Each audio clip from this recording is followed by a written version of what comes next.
Victoria Sterling invited her maid's 12-year-old son to play chess in front of her wealthy dinner guests, thinking she was setting up the perfect humiliation. What she didn't know was that little Marcus Johnson had been studying every chess book in her own library, while his mother cleaned the mansion. In 60 seconds, this arrogant millionaire would discover that underestimating someone based on their circumstances is the most dangerous mistake you can make. The game that was meant to embarrass would instead expose a genius and destroy everything Sterling thought she knew about superiority. The mahogany chess set gleamed under the chandelier light like a weapon waiting to be wielded. Victoria's manicured fingers drummed against her wine glass as she watched Marcus approach the board, his worn sneakers silent against the marble floor of her sprawling mansion.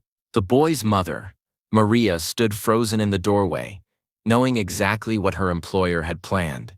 "Ladies and gentlemen," Victoria announced to her dinner guests, her voice sharp with anticipation. "Tonight's entertainment features young Marcus here, who apparently thinks he can play chess."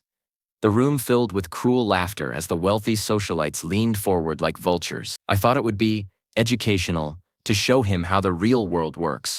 Marcus sat down across from her, his dark eyes meeting her cold blue ones. In that moment, something passed between them. A flicker of intelligence so raw and unmistakable that Victoria should have recognized the danger. But she was too blinded by her own arrogance to see the trap she had just walked into. The pieces were arranged, the players were ready, and Marcus Johnson was about to teach Victoria Sterling the most expensive lesson of her life. Before we continue, let us know in the comments where you're watching from. And don't forget to like, share, and subscribe to the channel, because tomorrow, at the same time, we'll bring you another story of Black people leading the way that you won't want to miss. Victoria Sterling had built her fortune on reading people, knowing their weaknesses, their fears, their breaking points. Tonight, she was certain she had found the perfect victim for her twisted entertainment. "Come now, Marcus," she called out, her voice dripping with false sweetness. "Don't be shy. These lovely people would love to see you play." The dinner guests, hedge fund managers, tech executives, and old money aristocrats, leaned forward in their chairs like vultures circling prey. They had come to Victoria's monthly gatherings for years, drawn by her reputation for spectacular humiliations disguised as charity. Marcus closed his book slowly, marking his place with a piece of paper. He had been reading about the Sicilian defense, one of the most aggressive chess openings ever developed. The irony wasn't lost on him. "I don't want to embarrass anyone," Marcus said quietly, his voice steady despite the tremor in his hands. The room erupted in laughter. Victoria's closest friend, Diane, nearly choked on her champagne. "Oh, this is rich," she gasped. "The boy thinks he might embarrass us." But Maria saw something different in her son's posture. The way he straightened his shoulders, the way his fingers unconsciously moved in patterns she recognized. He was calculating, planning, strategizing. She had seen this look before when he solved math problems that stumped high school students, when he debugged computer code that tech professionals couldn't crack. Victoria gestured grandly toward the chessboard. "Well then, shall we begin? I'll play white, of course." She settled into her chair with the confidence of someone who had never truly been challenged. She had learned chess at an exclusive boarding school, had played in college tournaments, had even beaten a few minor masters over the years. Marcus approached the board like he was walking to his execution. The guests formed a semicircle around them, phones already out to record what they expected to be a quick and humiliating defeat. Victoria moved her king's pawn forward 2 spaces, a classic opening. Marcus studied the board for exactly 3 seconds before responding with the same move. The crowd murmured approvingly. At least the boy knew basic moves. But then something strange happened. As the game progressed, Marcus's responses became faster, more confident. His moves weren't random or hesitant, they were precise, calculated, building towards something that Victoria couldn't quite see yet. By the 10th move, the laughter had died down. By the 15th, Victoria was actually concentrating. By the 20th move, she realized with growing unease that she wasn't playing against a child anymore. She was playing against someone who saw the board completely differently than she did. Victoria stared at the chessboard in disbelief. In 22 moves, this 12-year-old boy had not only neutralized every advantage she thought she had, but had somehow managed to control the center of the board while building an attack she hadn't seen coming. Interesting choice, Marcus said softly, after Victoria moved her queen to what she thought was a safe square. Most people don't see the knight fork coming from there. Knight fork? Victoria's blood ran cold as she looked at the board again. 3 moves ahead, she could see it now. A devastating attack that would cost her both her queen and her rook. How had he calculated that far in advance? The dinner guests had gone silent. The jovial atmosphere of mockery had transformed into something else entirely, a growing awareness that they were witnessing something extraordinary. Diane leaned over to her husband. Is it just me, or is that kid actually winning? Marcus moved his knight with quiet confidence. Check, he said simply.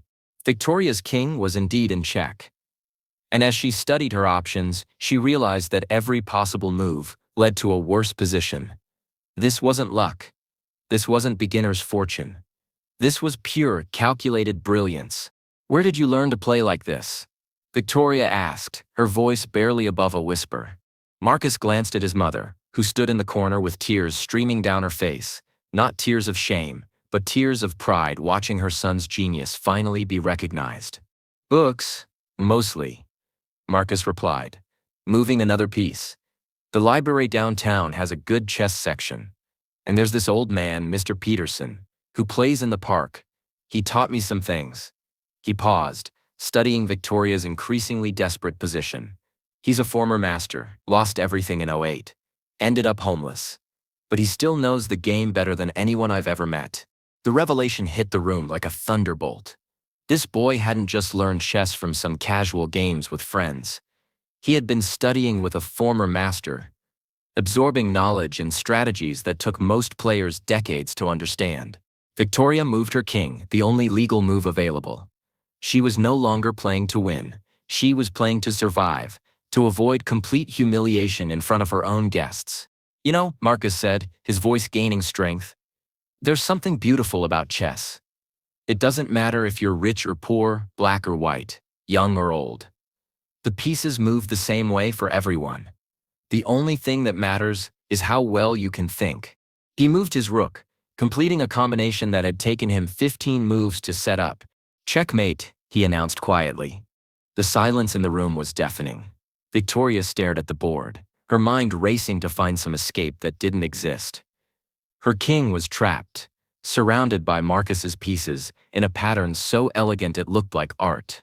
But this was only the beginning of what Marcus had planned for the evening. The chessboard sat between them like a battlefield after the war had ended. Victoria's pieces lay scattered and defeated, while Marcus's army stood in perfect formation. A testament to strategic thinking that none of the assembled millionaires had expected to witness. That was, Victoria started, then stopped. She had spent her entire adult life surrounded by yes-men and sycophants, people who told her what she wanted to hear. She had never been genuinely outmatched by anyone, let alone a child she had invited here to humiliate. Marcus began quietly setting up the pieces for another game. Would you like to play again, Mrs. Sterling? The question hung in the air like a challenge. Victoria looked around the room at her guests, people who had come here expecting to laugh at a poor black child's expense, who were now staring at that same child with something approaching awe. I think once was enough, Victoria said, her voice tight with controlled anger. She wasn't angry at Marcus, she was angry at herself for so badly misjudging the situation. But Marcus wasn't finished. Actually, Mrs. Sterling, I was wondering if I could ask you something. Victoria nodded, unsure of what was coming next. My mom works for you 6 days a week, sometimes 7. She's been cleaning your house, cooking your meals, taking care of your family for 8 years. In all that time, have you ever asked her about her dreams, her goals, her son? The question hit harder than the chess defeat. Victoria felt the eyes of her guests on her, watching to see how she would respond to being called out by a 12-year-old. Victoria faltered. The truth was, she had never thought of Maria as anything more than efficient help. She paid her well, gave her Christmas bonuses, and considered that sufficient. Marcus continued, his voice growing stronger. My mom has a degree in accounting from Honduras. She speaks 4 languages. She could probably manage most of the businesses owned by people in this room, but she cleans houses because her degree isn't recognized here. and she's been too busy working to take the time to get certified. Maria stepped forward from the corner where she had been standing. Marcus, stop. This isn't the time. No, Mom, Marcus interrupted. It is the time. Mrs. Sterling invited me to play chess to entertain her friends. She thought it would be funny to watch me lose.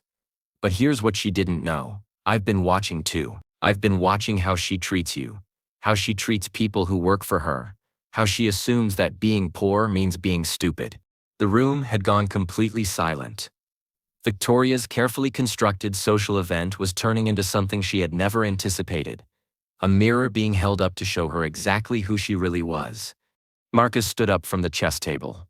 I don't want your pity, Mrs. Sterling. And I don't want your charity. What I want is for you to see my mother. Really see her. See that intelligence doesn't come with a price tag.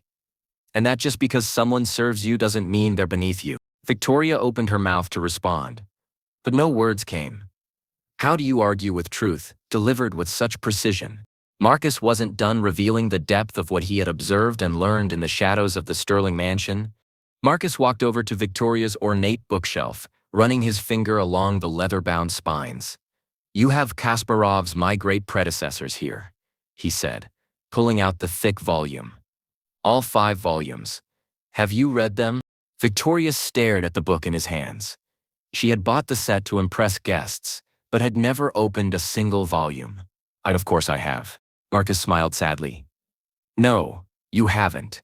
The price tag is still inside volume 3. He opened the book, revealing the small borders sticker that had been there for years. I've read all of them. Twice. I found them at the library book sale for 50 cents each. The guest shifted uncomfortably. The boy was systematically dismantling not just Victoria's chess game, but her entire persona. You know what's really interesting about Kasparov? Marcus continued. He grew up in Azerbaijan, not exactly a chess powerhouse. His family wasn't wealthy, but he had something that couldn't be bought: passion and dedication. He studied every game, analyzed every position, learned from every defeat. Marcus set the book back on the shelf and turned to face the assembled crowd. I do the same thing.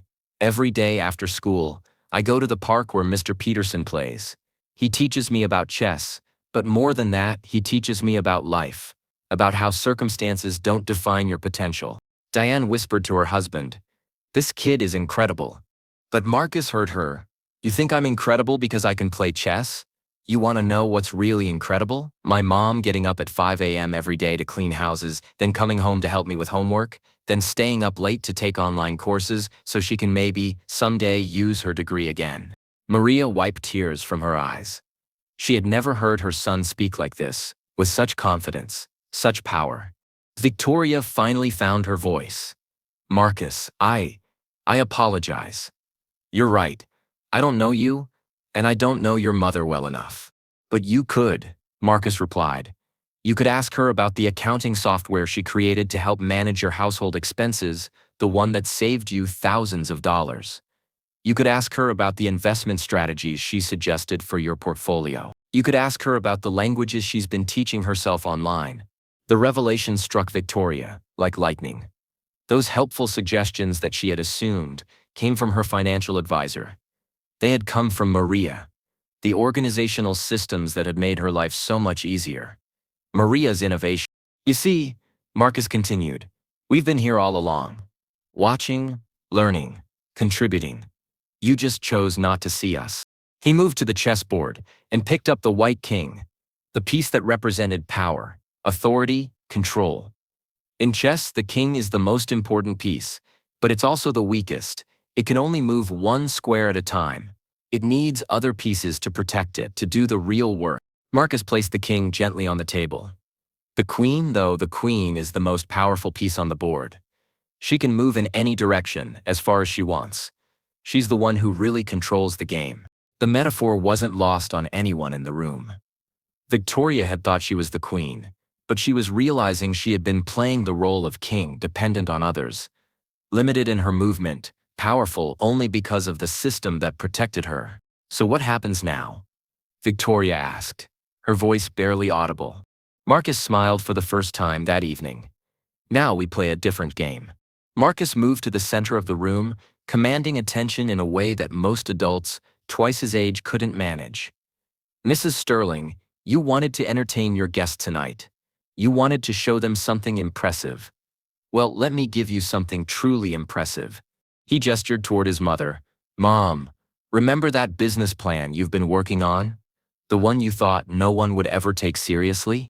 Maria's eyes widened. "Marcus, no. This isn't the time. Actually, it's the perfect time." Marcus turned to Victoria. "My mother has developed a comprehensive business plan for a cleaning and home management service that would revolutionize how wealthy families maintain their properties. She's identified inefficiencies in current models, created protocols that would save money while improving service, and designed training programs that would elevate housekeeping from menial labor to professional property management." The room was dead silent. Victoria stared at Maria, seeing her for perhaps the first time as something other than just the help. She's been afraid to present it to anyone because she doesn't have the right credentials, the right connections, the right background. Marcus's voice grew stronger. "But you know what she does have? 8 years of experience, managing your household better than you could manage it yourself." Marcus walked over to a laptop that had been sitting unused on Victoria's desk. "May I?" Victoria nodded, too stunned to speak.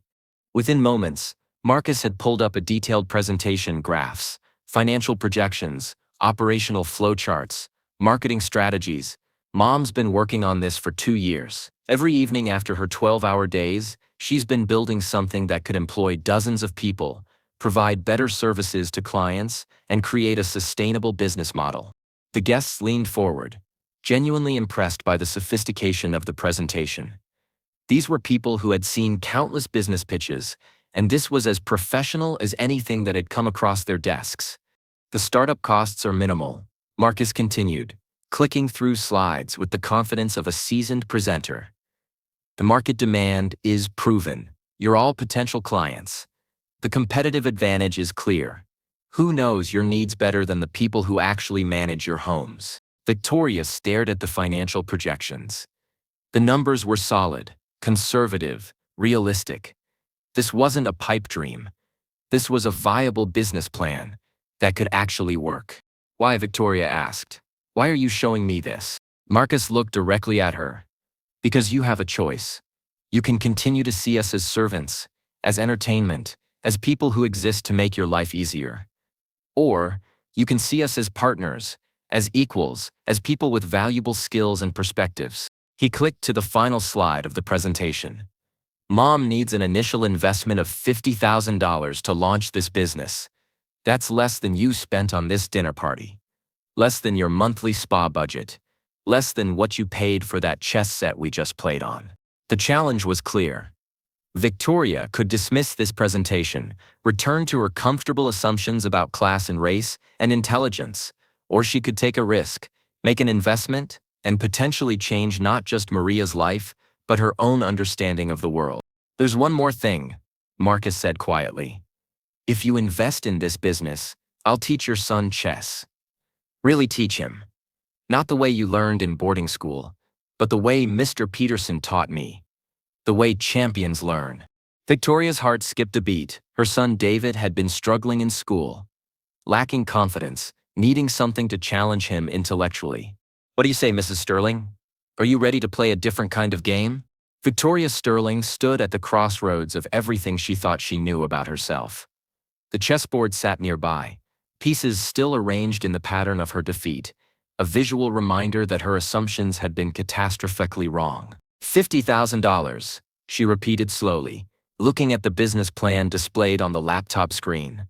The numbers were compelling, the strategy sound, the market analysis thorough.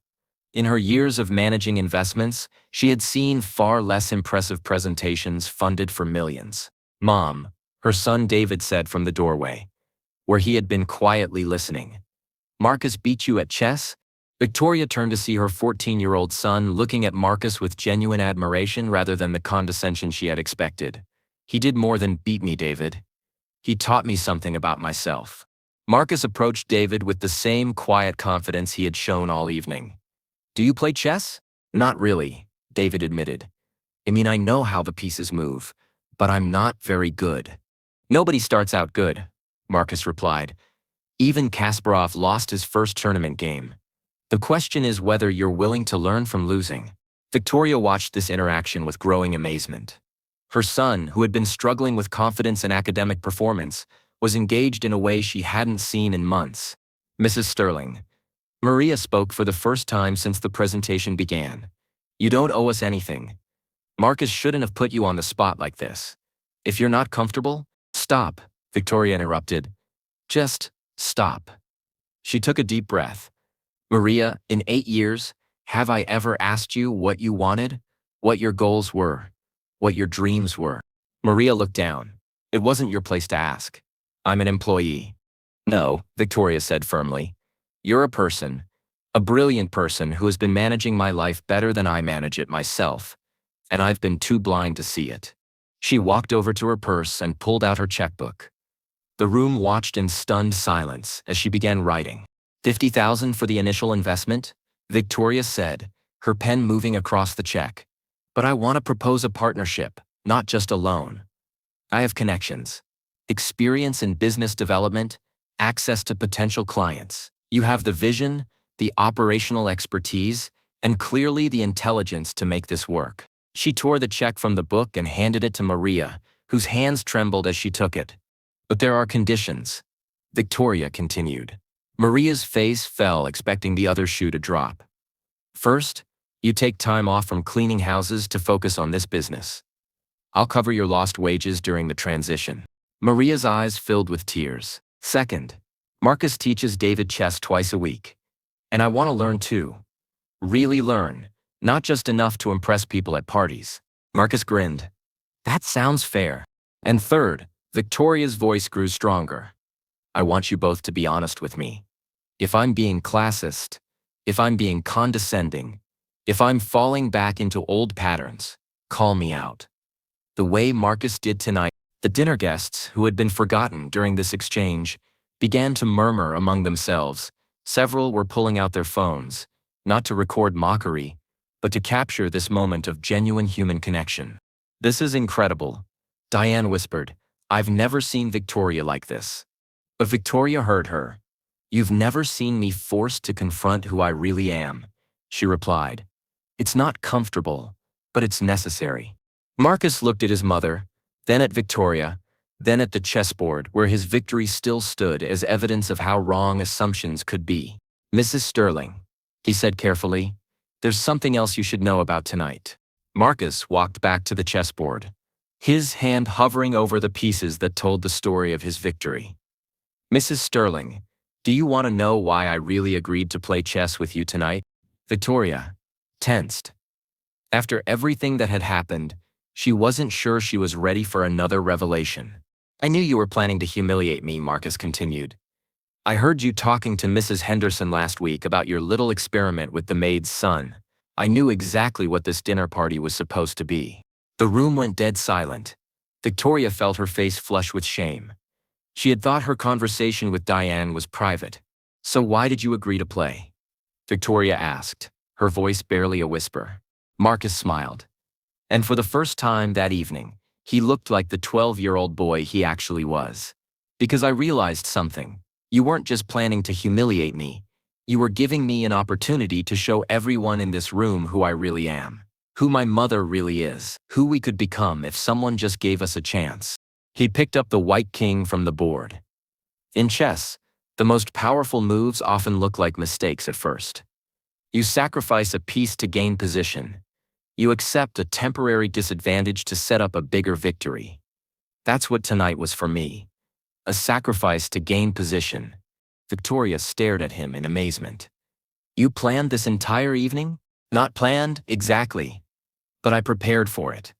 I knew that if I was going to have a chance to speak to people like you, people with real power and influence, I needed to be ready. I needed to be exceptional. Marcus gestured toward the laptop, still displaying his mother's business plan. Mom didn't know I was going to present her work tonight. That was a risk I took. But I figured if I could beat you at chess, if I could get your attention, maybe you'd listen to something more important than a game. Maria looked at her son with a mixture of pride and concern. Marcus, you could have been wrong. She could have been angry, could have fired me, but she wasn't, Marcus interrupted. And she didn't. Because underneath all the privilege and assumption, Mrs. Sterling is a decent person. She just needed someone to show her a mirror. Victoria felt tears stinging her eyes. This child had orchestrated the entire evening, not out of malice or revenge, but out of hope. Hope that she could be better than she had been. Marcus, she said softly, what made you think I was worth the risk? Marcus considered the question carefully. Because David talks about you when you're not around. He tells the other kids at school that his mom is successful, that she works hard, that she cares about fairness. He's proud of you, even when you don't see it. Victoria turned to look at her son, who nodded. It's true, Mom. I wished you could see how smart Marcus is, how smart his mom is. I've been trying to figure out how to tell you for months. The room was filled with the sound of quiet crying, not tears of sadness, but tears of recognition, of possibility, of hope. Victoria wiped her eyes and squared her shoulders. Well then, Marcus, Maria, it looks like we have a business to build. And David, it looks like you have a chess teacher who's going to challenge you in ways you never expected. She turned to address her dinner guests, many of whom were still recording on their phones. Ladies and gentlemen, I hope you got what you came for tonight. You wanted to see something impressive. You wanted entertainment. Well, you just witnessed the most important business deal of my career, and the most valuable lesson of my life. Marcus moved to the chessboard one final time and reset the pieces to their starting positions. Same time next week, Mrs. Sterling? I think you're ready to learn some real strategy. Victoria laughed, the first genuine laugh she had experienced in months. I think you're right, but next time we play as partners, not opponents. As the evening wound down and the guests filed out, still buzzing about what they had witnessed, Victoria realized that Marcus had been right about chess. It didn't matter if you were rich or poor, black or white, young or old. The only thing that mattered was how well you could think. And tonight, a 12-year-old boy had outthought them all. Not just on the chessboard, but in the far more complex game of human dignity and possibility. The pieces were reset, but the real game was just beginning.